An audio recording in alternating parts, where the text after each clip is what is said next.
and welcome to episode 36 of Board Game Blitz, a proud member of the Dice Tower Network and a podcast about all things board games that you can listen to in less time than it takes to separate out all the cards from the expansion so you can just play the base game again.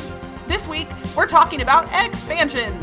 First, we discuss a few games we've played recently, like 18OE, World's Fair 1893, and the Ferengi and Cardassian expansions for Star Trek Ascendancy. Then, we dig into the topic of expansions in board games. Are they necessary? How much is too much? And what can an expansion add to a game?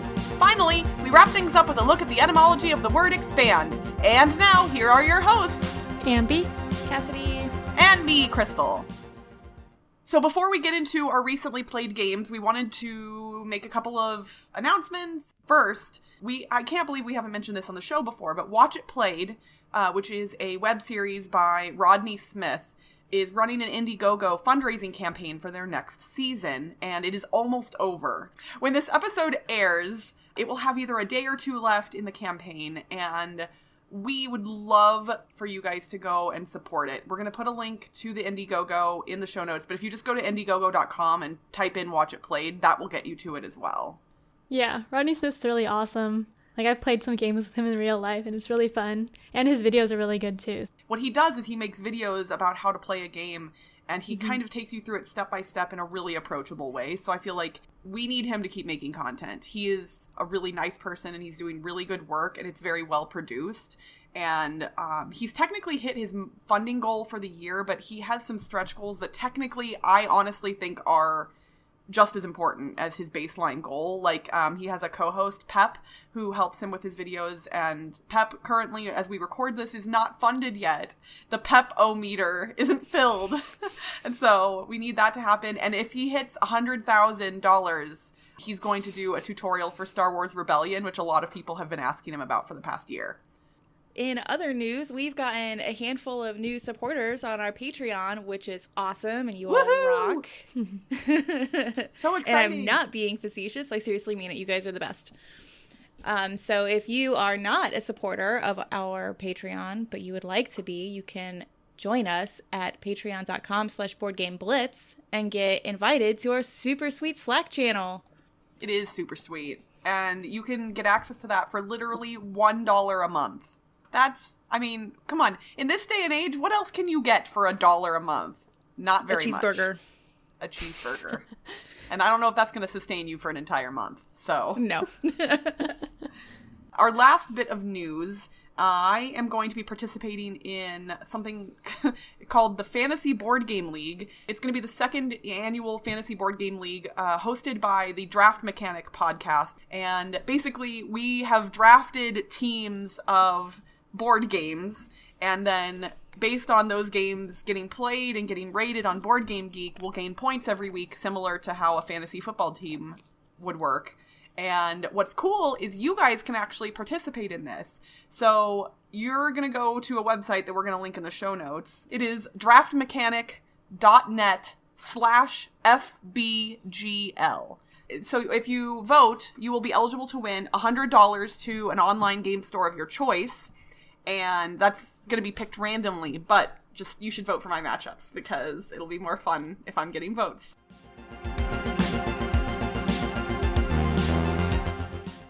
If you're following us on social media, you may have seen pictures of me playing games over Labor Day weekend, and one of the games I played was 18OE.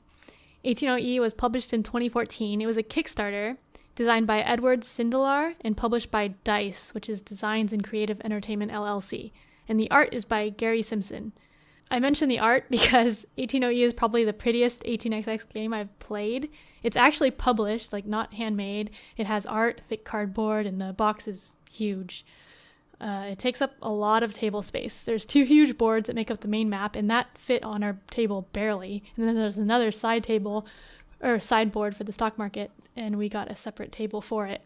But yeah, there are pictures on our social media of it if you want to see what it looks like. So 18OE is an epic 18xx game. We played the full game, which took us 10 hours of playtime, not including setup and breaks. Dang! Yeah, we played most of it on Sunday and then a couple hours on Monday. We were planning on playing Sunday through Monday. And 10 hours is actually quick for the game because I've heard people say it takes 14 or more hours. Anyway, if you can't tell, it's a huge scale game. We played it with 3 players, and each of us were running 10 different companies at the beginning of the game. And at the end, we were each running 5 to 7 companies, which is why it takes so long, because you have to do stuff for all of them. The map's huge, and because of that, most of the time our companies were just doing their own thing, and we didn't really know or care what other people were doing. So it felt kind of like multiplayer solitaire, which is not something I look for in an 18xx game, since I enjoy them for the crazy player interaction that happens. But there were some interesting mechanics in 18OE.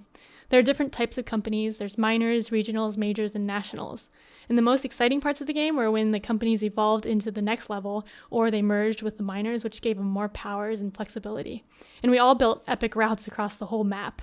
There's also ports, and you can go across the sea, which I did with all my companies to get a route to the Orient Express, which is what 18OE stands for, 18 Orient Express. But although the map scale was epic, the game as a whole fell flat for us because of the solitaire feeling. So I think the game is too big, and that size took away from it. But there are different scenarios in 18OE that only use part of the map, so the smaller scenarios probably have more interaction and take less time. And I've heard it works with 2 players, so we might try those, but I don't think we'll be playing the full game again. 10 hours is a very large commitment to a game. Yeah. That's why we were waiting till Labor Day weekend to play it. One of my favorite roller coasters when I was a kid in Kansas City was called the Orient Express. And now I'm picturing trying to play a board game while riding a roller coaster. Like, you'd have to have magnetic pieces or something, obviously, but somehow I feel like playing an 18xx game on a roller coaster is probably not a good idea. Nope. No, this sounds sort of treacherous for others, maybe, possibly.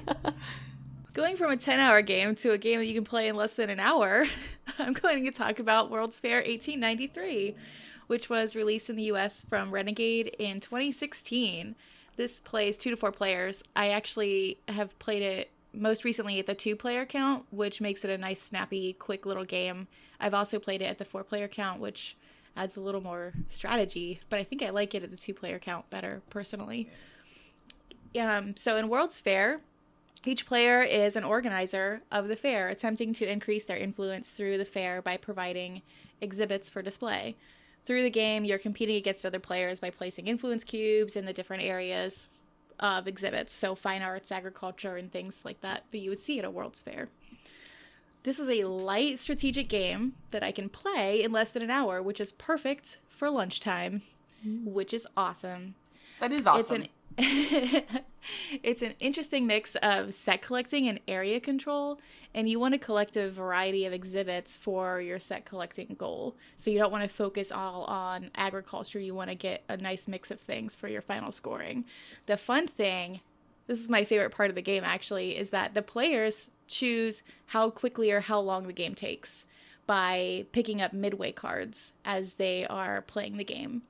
The fewer midway cards that are collected by players, the longer the game goes. The more that are collected, the quicker it ends. And it plays through 3 rounds. I love this game, and I don't actually see it getting talked about as much as I think it really deserves.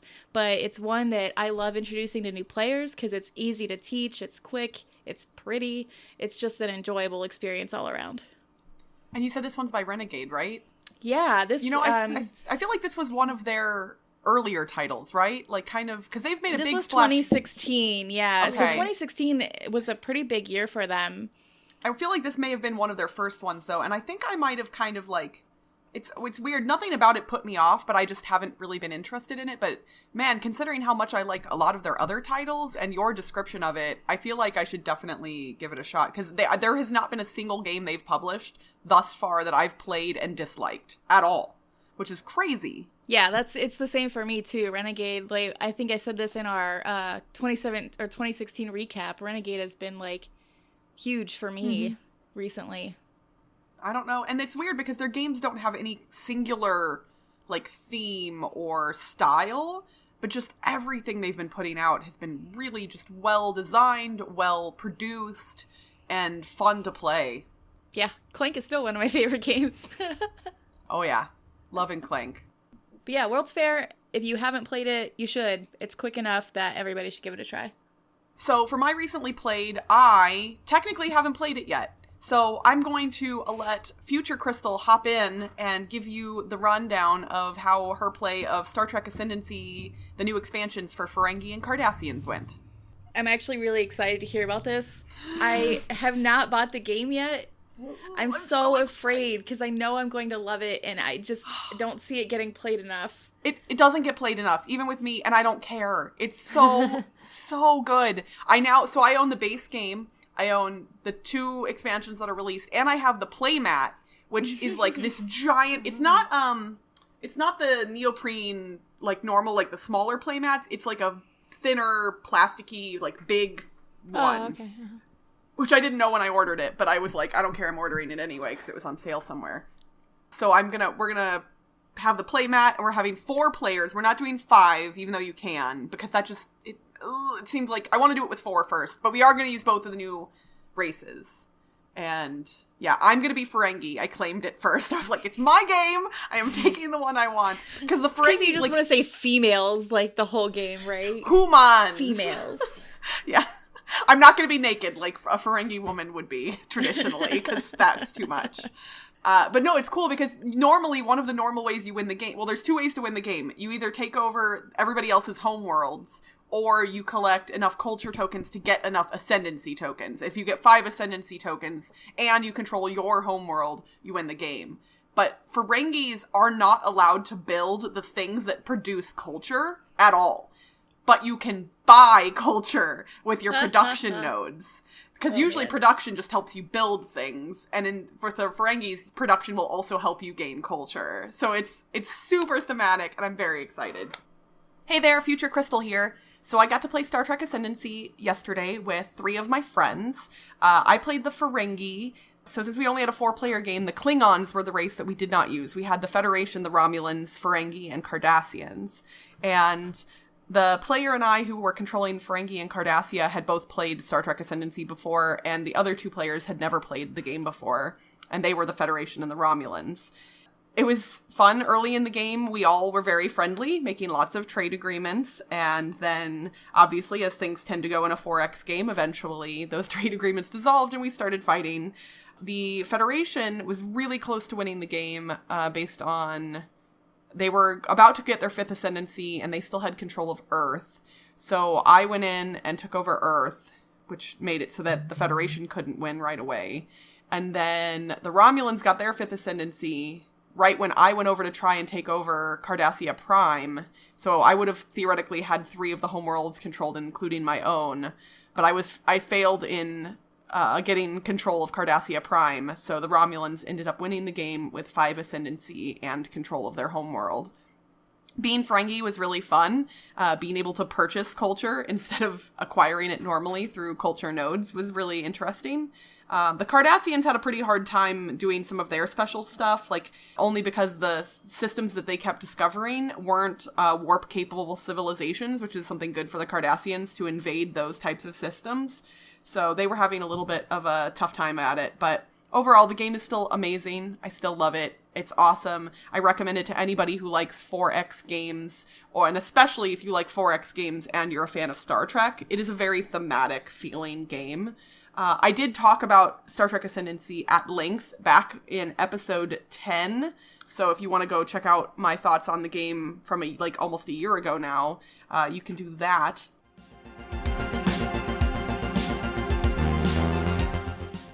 So for our thematic discussion this week, we are going to talk about expansions to board games.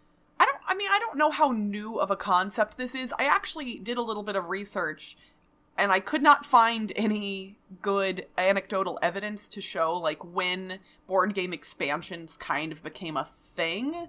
But it feels like prior to probably 20 years ago, I would imagine, and this is speculation, but I would imagine that most board games were one and done. They got released, and then they kind of, at least by who published them, unless they were printing new versions of it, got ignored for the most part. Would you guys think that that's accurate? Yeah. I mean, the oldest one I can think of is Catan. Right, which is now, the base game is 22 years old at this point. Right. Wow. Yeah, I didn't really think about that, but I mean, I don't know that many super old games, so even if they did have expansions, I wouldn't know. I guess Sherlock Holmes is kind of old. Oh, that's true. Sherlock Holmes, but expansions for it, I believe, are all new. Recent, way more recent, yeah. Yeah, I'm not sure when because there were the French expansions that weren't published in English for a long time, and I don't know when they came out. So. I mean, and we've talked about restoration games before. Like, they're doing new versions of older games and adding to them, so that could kind of fall into that category. But it feels like... So why do you think board game expansions are a big deal now? Because people want to keep playing games that they already enjoy, but maybe they're starting to lose as much interest in that specific game because they've played it so much that they need something to make it fresh. Yeah. And with board games just getting bigger in general, like so many more people are playing board games and the internet is helping board games expand. So board games themselves need expansions too. It's interesting because a lot of people, myself included, talk about how we keep kind of get acquisition disorder and you keep want to buy like new games all the time that you don't even get around to playing. Yet it still feels compelling to buy expansions to existing games, especially I think the ones that you really love. Because even if you aren't tired of a game, it's exciting to get new content for something that you already really enjoy. Yeah, so you still have the acquisition disorder for the expansion, so you get the new feeling, but you already know how to play the base game, so it's less work to learn it. Yeah, it's less upkeep. You don't have to learn a whole new game, just a tiny new set of rules. That's an interesting point, because I think for me personally, I don't buy a lot of expansions. I've kind of started to a little bit more now, but I tend to actually get intimidated in a different way by expansions. So like if I know a base game really well and I can teach it really well, I sometimes get paranoid about adding in expansions because I worry that I'm going to mess it up. A good example of that would be, here's the mention for this episode, Battlestar Galactica. I don't know, have I mentioned it recently? It's a game I like. Did y'all know that? Shocking. Battlestar Galactica has 3 different expansions, and I've played with content from all 3. I only own 2 of the expansions. If anyone has a copy of Battlestar Galactica Daybreak that they're willing to sell, contact me. But, like, especially if I'm trying to teach the game to new people, I am hesitant to add in expansion content because I both doubt my ability to teach it well and their ability to not only grasp the concepts of the base game, but the expansions as well. Because it can be a little bit overwhelming for me personally. And I know that that's not the case for everyone, but I sometimes get scared and will be like, even though I have this expansion for a game, I'm just going to teach you the base game only. I do that a lot with Lords of Waterdeep. When I'm teaching new players, I've played the expansion several times, but generally when I'm teaching new players, I don't add that content, and part of it's because I haven't played the expansion as much as I played the base, so I don't want to teach it. But the other part is that it might be too much for them, and I can definitely see BSG being too much. But some expansions, you get the rules for it and it's just 1 page, so it's really easy to add that in. Like, I just got the expansion for Quadropolis, and it's literally just a tiny little sheet of paper that I just threw in with my regular rule book, and I'll be able to teach that no issue. But yeah, some of them, well, the PSG ones have their own giant massive rule books, and they change a lot of the base rules, I think, is the problem with that one specifically. So do you think publishers should be considering expansions right from, like, literally when they sign a game? Like, a game is being presented to them as something for them to potentially pick up. Should they be considering expansion content right from that first moment, or is that something that can be considered later? Yeah, so I don't really like expansions, and I don't get expansions that often. So everything I said before about why people get expansions was just speculation. But usually I don't get expansions because I think if I like the base game enough, I can play the base game, and I would rather buy a different game and get like a new experience than buy an expansion for a game I like enough already. I don't know. But I think the idea of having an expansion planned when you're already just publishing the base game is weird, because why is it not just part of the game if you think it's like better? Well, I would say an answer to that would be we just heard from Future Crystal a moment ago, and games like Star Trek Ascendancy, it's built as a 3-player game, and the expansions add both new races and new player count abilities. Mm-hmm. And I think that was potentially a good decision on their part. They have one more expansion coming this year for the Borg, which I'm super excited about. And they in the base game, so there's a turn order deck that shows you, like, turn order 1, 2, 3, 4, whatever, who goes in what order. There are 10 cards included in the base game. And there's only 3 races in the base box, and then now there have been 2 more, and then with Borg, theoretically, there would be a total of 6. So I have to imagine that when they planned this game, they recognized that at some point, you could play this with up to 10 people? I don't know how that's even possible, and they honestly. Just hadn't created the other races yet, I guess? Maybe. And there's been speculation online as to what other races could be created, because the Star Trek universe is really vast. Mm-hmm. But, like, if they included a whole bunch of races in the base game, based on how large each race needs to be content-wise, that box would have become so unwieldy that you would have never been able to, like, handle it. It's already huge just with 3 races in it. So it would have been like the Gloomhaven box. Yes, it would have been bigger than Gloomhaven, which is crazy. But I think size and weight and price are considerations as to why you may want to have expansion content in your back pocket, but not release it right up front. Because taking some of that content out can reduce the price and make it more accessible, get people in, then be like, okay, here's some more stuff if you really like it. Well, take Scythe, for example. They had their 2 extra clans that were part of the expansion on their base board already. So they obviously knew that was coming, since they just printed it on the board when you got the game. And then you get the game and your clans or whatever they're called, and you're like, okay, well, where are these 2 colors? Yeah. And then later expansion, which I, of course, got because it was weird to have a base board that had those 2 colors and then not have them playable because you didn't have them. Yeah, that's that is how weird. They get your money. That is exactly how they got my money. Exactly. Yeah, because I think it's definitely preferable to them not including them, even though they know they're coming, and then you having to, like, replace components later on so they are included, right? Yeah, I mean, that box was huge too, like, originally, and it was crazy. Yeah.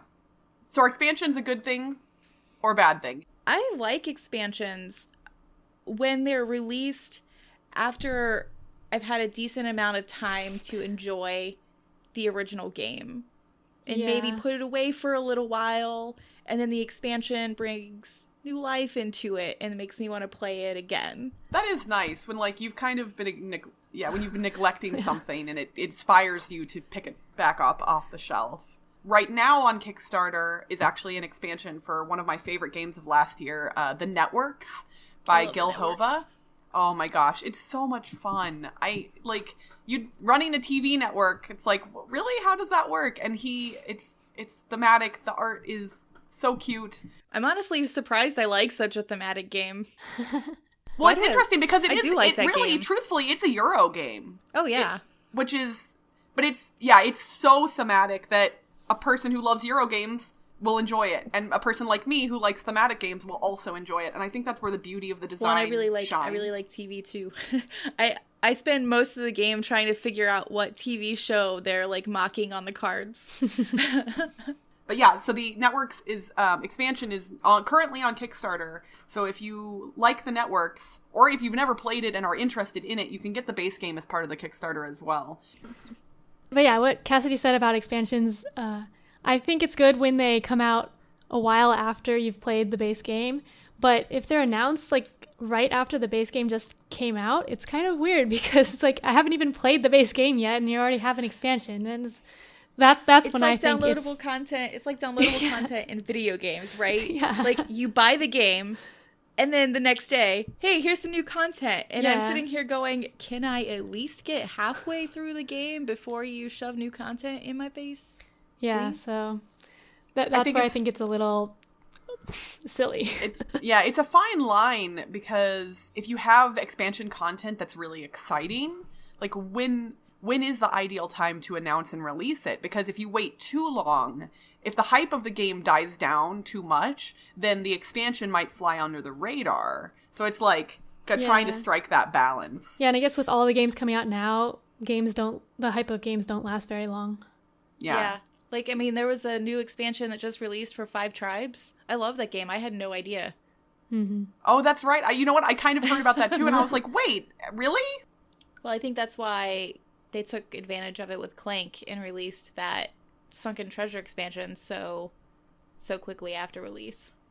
And now they have the standalone Clank. Clank! We're not even space! I don't even want to talk about that. I am excited about it and want to see it. And I know that everybody got mad about how overhyped it was online, but it looks I'm not like... mad about that. I'm just mad that I just got my copy of Clank and the Sunken Treasures expansion. And then, look, there's a new game that's a Clank in space. And I'm like, can I enjoy this Clank first? Please? Yeah, and I was kind of a little upset. No, it makes sense. I'm a little upset because, I just acquired Clank and the expansion within the past 2 or 3 months. And I truthfully think that I don't need both in my collection. And I think Clank in Space is more my style. Another new game that just came out that's a reprint of another game is Twilight Imperium 4. And Twilight Imperium 3 was one of the ones that we did have expansions for. So I don't think I've ever played it without the expansion, because there was one of the strategy cards that just gives someone a point that my husband doesn't like, and we've always replaced that. So there are a bunch of expansions to Twilight Imperium 3, and people play with the different modules. But Twilight Imperium 4, I think, put a bunch of the expansion content into the base Twilight Imperium 4 game. There's all the different races and different strategy cards and stuff. So that is box exciting. is huge. Yeah. I have still never played Twilight Imperium, and I very, very, very much would like to. So You should. I mean, I'm destined to love that game. Mm-hmm. So basically, expansions can be good, can be bad. We don't know when they should be released. And ambiguity. Sometimes we just don't care about them. I mean, it's really, they run the gamut. So board game publishers, we've given you no useful, actionable information whatsoever. Do you think any board game publishers listen to our podcast? Like anybody that's important in the industry? You know what? Hey, guess what? If you're important in the industry, by your own definition, you should tweet at us and tell us that you listened to this, because that would make you one of our favorite people.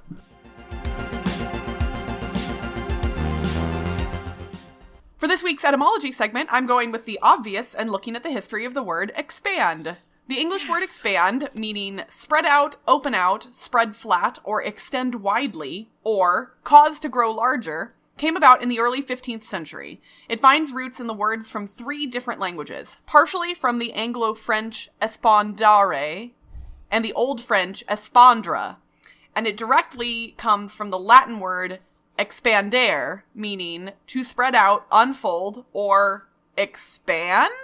I find that interesting that the modern English word is used in defining the older Latin word that came before it. So that's a little bit weird. Like, I guess when a word gains such saturation in our brains and knowledge that we'll use it to explain a word that came before it. I don't know. Everything is crazy. So the Latin word can be broken down into its Latin roots, ex, meaning out, and pandere, meaning stretch. So the simple definition of the Latin word would actually be outstretch. I hope this information helps you expand your knowledge of etymology and the word expand. And that's it for this week's Board Game Blitz. Visit our website, boardgameblitz.com, to get links to all our social media pages, including our Facebook, Twitter, Instagram, and Board Game Geek Guild. If you're enjoying the podcast and want to show us a little love, you can become a patron for as little as $1 a month. Just head to patreon.com/boardgameblitz. Our patrons get a lot of benefits, including access to our private Slack channel where you can chat with us directly anytime. Our theme song was composed by Andrew Morrow. Technical support provided by Toby Mao. Board Game Blitz is a proud member of the Dice Tower Network. Check out all the other shows in the network by visiting dicetowernetwork.com. Until next time, they'll make you take the box out and add knowledge to your brain. They'll make you learn some crazy rules, but components you'll obtain, and excitement will be gained. Come on! Upside, inside out! We're Blitzen La Vida board games! Bye, everyone! Bye!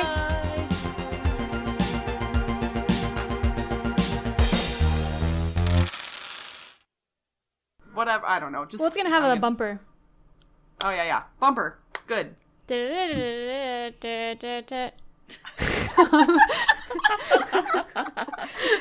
should just be the bumper. That was the best bumper music I think I've ever heard in my entire life.